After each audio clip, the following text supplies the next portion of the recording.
Hi friends, நான் உங்கள் GS family.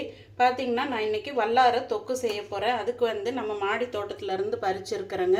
இது பூச்சி மருந்து இல்லாதது, டஸ்ட்டு இருந்ததுனால வாஷ் பண்ணி வச்சுருக்கேன். இது 1/4 கிலோ அளவு இருக்குதுங்க. இதுக்கு தேவையான பொருள் பார்த்தீங்கன்னா 1/4 கிலோ வல்லாரக்கீரைக்கு 25 கிராம் பிளெயின் மிளகாத்தூள் குருணையாக அரைச்சிருக்கிறேங்க, 25 கிராம் புளி, உப்பு தேவையான அளவு, பெருங்காயத்தூள், கடுகு, வெந்தயம் கலந்த பொடி அரை ஸ்பூனுங்க, 1/4 டீஸ்பூன் மஞ்சத்தூள், நிலக்கடலை அவங்கவுங்க விருப்பத்துக்கு தகுந்த மாதிரி வறுத்தோ இல்லை ஆயிலில் ஃப்ரை பண்ணியோ ஃபைனலாக போட்டுக்கோங்க. கருவேப்பிலை தாளிக்க, பூண்டு பார்த்திங்கன்னா 50 கிராம் உரித்து வச்சுருக்கிறேன். இதை புளியை தண்ணியில் கரைச்சிக்கணுங்க, தண்ணி அளவாக விட்டு. பூண்டை நல்லெண்ணில் வதக்கிட்டு அது முக்கால்வாசி வதங்கினதுக்கப்புறம் வல்லாரக்கீரையை போட்டு வதக்கணும்.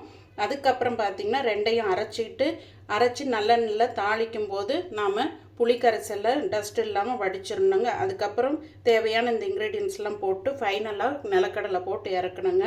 இது ரொம்ப சூப்பராக இருக்குங்க, சாப்பாடு டிஃபன் எல்லாத்துக்கும். நீங்களும் ட்ரை பண்ணி பாருங்கள். இது குழந்தைங்களுக்கு ஞாபக சக்தி கொடுக்கக்கூடிய கீரைன்னு சொல்லுவாங்க. இதுக்கு நல்ல ஒரு ஞாபக சக்தியை கொடுக்கக்கூடிய திறமை இருக்குதுங்க.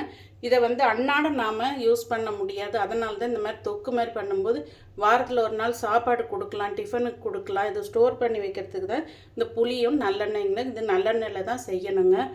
இது எப்படி பண்ணுறதுன்ற டிஷ்ஷு நான் ஃபுல் வீடியோ போட்டிருக்கிறேன். வீடியோவில் போய் பாருங்கள். ஓகே ஃப்ரெண்ட்ஸ், பாய்.